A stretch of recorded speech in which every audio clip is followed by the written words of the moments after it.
Hi patrons, for this month I decided to take a look at the old Horace Silver classic Lonely Woman, which is, I have to say, I listened to it when I was preparing this in his version, because I'd never heard that one. I'm just used to playing it with vocalists. I think it's a beautiful song, but it's also, and I kind of kept it like that because that was just how we always played it, with these long notes in the beginning, which in this tempo, because I'm playing it quite slow, I think it's like somewhere 50, maybe between 50 and 60, so it's pretty slow, and those half notes, that's really killingly slow, but that's also kind of what's nice about the song. I think it's such a beautiful song. Horace Silver is really good at using almost cliche melodic phrases and still get it to work. I think you can kind of say the same thing about Nika's Dream. So the song is in E flat minor, also kind of typical for him, I think, with these sort of keys with tons of flats. And the first part of the melody is of course just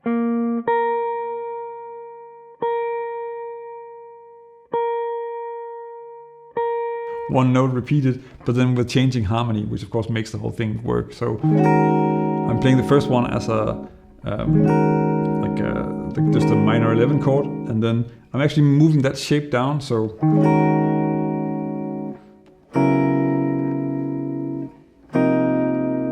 and then of course, so you get that, so first the E flat minor, then this becomes like a D flat minor 11 with a 13, and then this becomes a C minor 11, but I think actually his original chord would be like a minor 7 flat 5, but I'm just playing it like this, there's no fifth in there. And that's just to have the under that melody, which I think sounds really great. And then it moves to B major 7, and then we get a 2-5 back to E flat minor. So first just the 2 chord, the F half diminished, and then the melody. And there's a really fast melody with the trill, like this. And then also you have to be kind of quick to go up and get the chord like this, which is then that full B flat 7 altered. But that's also just, when that works, that's just such a nice sound. Then back to E flat minor. And really, there's not a lot happening in the song in that way. Like harmonically, he's using a few different colors here and there on the E flat minor, which is also sort of typical for the period and for him, certainly. And then from here, let me see, then it moves down to A flat 7. That's actually a chord I added in there, because I just thought that was a nice chord to add something here. There's a sort of typical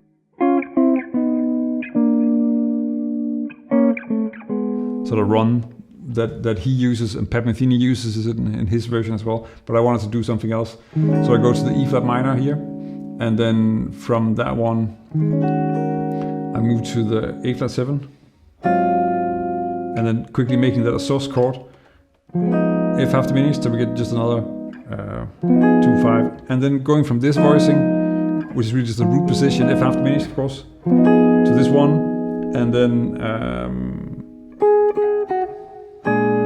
up to B flat 7, and then here he goes to, so actually the melody suggests that it's still E flat minor, but then he wanted something else, so he went to an A7, and here I'm doing that like this, where the melody is sort of very distinct rhythmically here.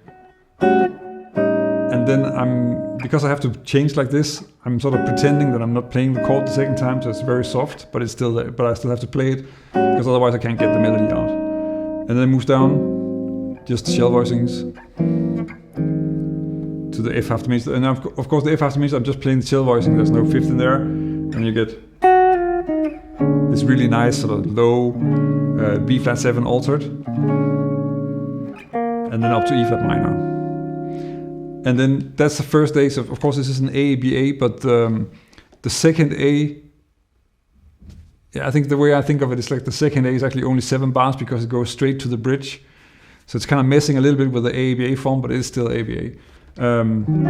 So in this case, the ending of the first A back to the E flat minor, and then immediately also with a melody, like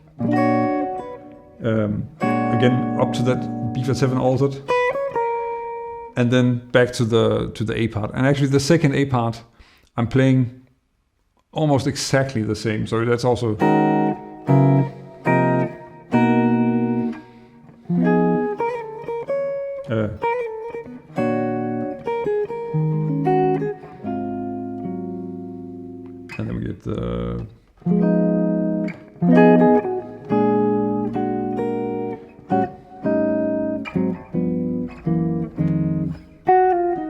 So this is all the same as the first A, there's nothing really happening there. But then at the ending of the A part, he kind of goes, instead of resolving, he kind of goes directly into the bridge, which means that the second A is 7 bars.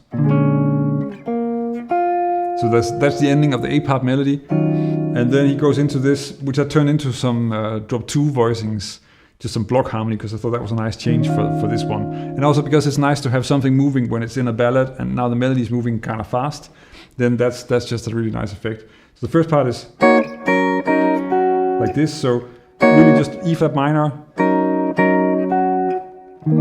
to E flat minor major, and then up to this E flat minor, and then we get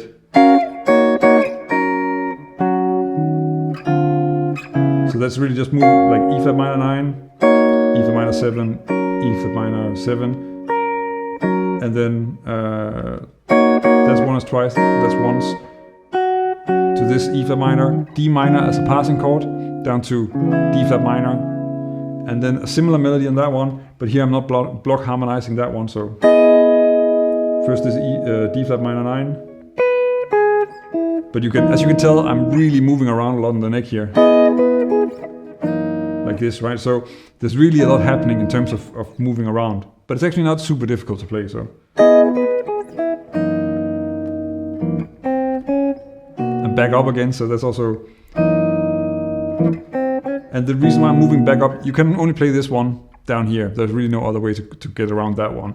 And this one is nicer to have up here because you go directly to that one, which is actually the same ending as the first A. Now, from here, it moves down to the third A, and actually that's also the same. So just the minor chords, C minor to the major 7, 2-5 back to E flat. And here I'm doing something a little bit different. I'm moving up to A flat 7 here, so instead of taking the low one, and then a different 2 chord on the, so not this one that I had previously, but just change that to this, and then you get the same.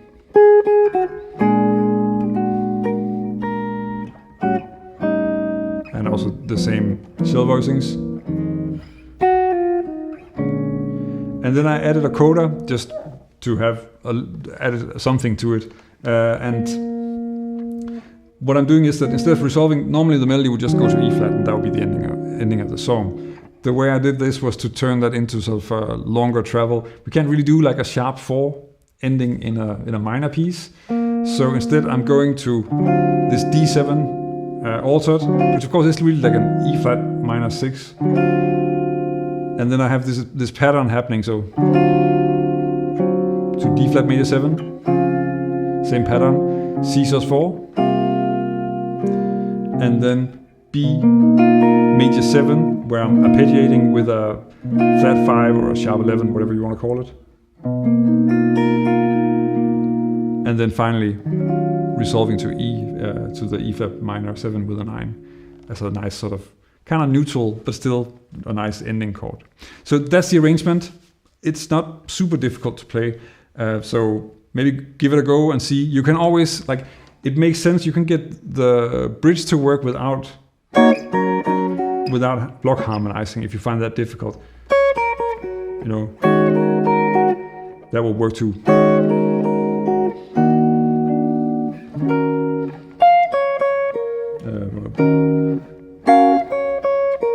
I'll probably do it like that. Sorry.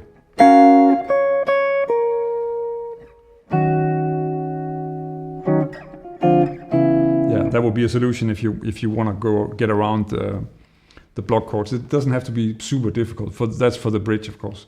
So try that out and see what you do. And you can of course post your take on this in the Discord server. And of course, if you have any questions on it, you just ask here on Patreon or in the Discord server. So thank you for your support, and until next month.